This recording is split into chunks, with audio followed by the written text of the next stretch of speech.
இன்றைக்கி நம்ம வீட்டு சமையலில் என்ன செய்கிறோம்னா இட்லி சாம்பார். தேவையான பொருள் என்னன்னு பாருங்கள்.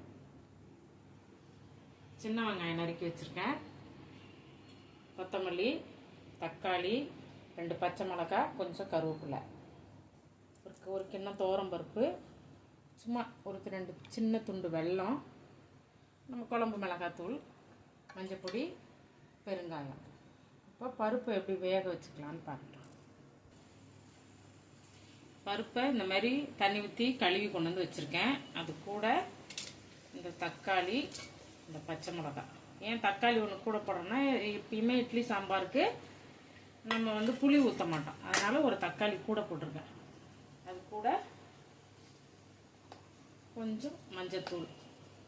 இந்த பருப்பு பொங்கி வராமல் இருக்கிறதுக்காக கொஞ்சமாக உப்பு இதில் போட்டு கொஞ்சம் எண்ணெய் ஊற்றி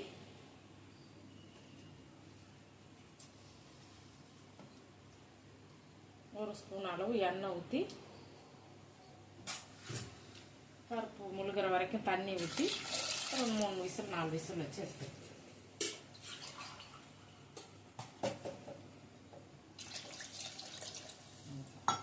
மூடி போட்டு வெயிட் போட்டு ஒரு 3 விசில் இல்லை 4 விசில் வச்சு எடுத்துக்கலாம்.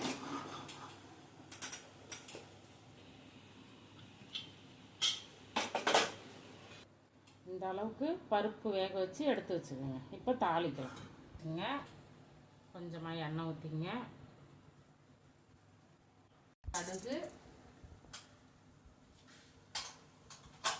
கொஞ்சம் சீரகம்,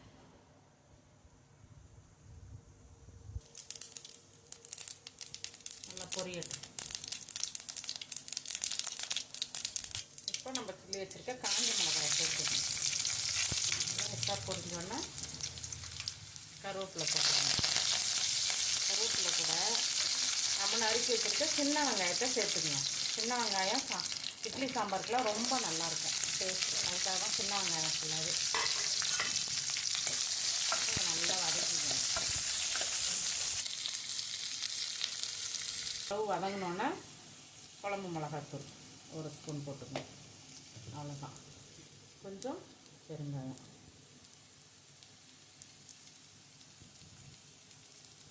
ஏற்கனவே நம்ம பருப்பில் கொஞ்சமாக உப்பு போட்டு வேக வச்சோம்ல, பொங்காமல் இருக்கிறதுக்காக. அதுக்காக நீங்கள் பார்த்துட்டு உப்பு போட்டுக்கங்க, மறந்துடாதீங்க.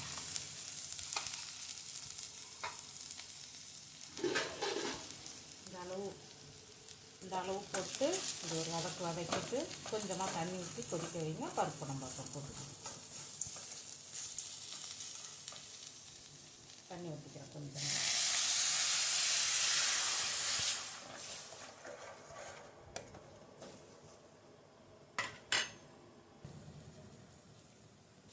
இந்த அளவு கொதிச்சு வந்தோன்னா நம்ம வேக வச்சு இறக்கிருக்க பருப்பு அதில் ஊற்றிக்கலாம். பருப்பு, தக்காளி, பச்சை மிளகாய், மஞ்சள் தூள் எல்லாம் சேர்த்து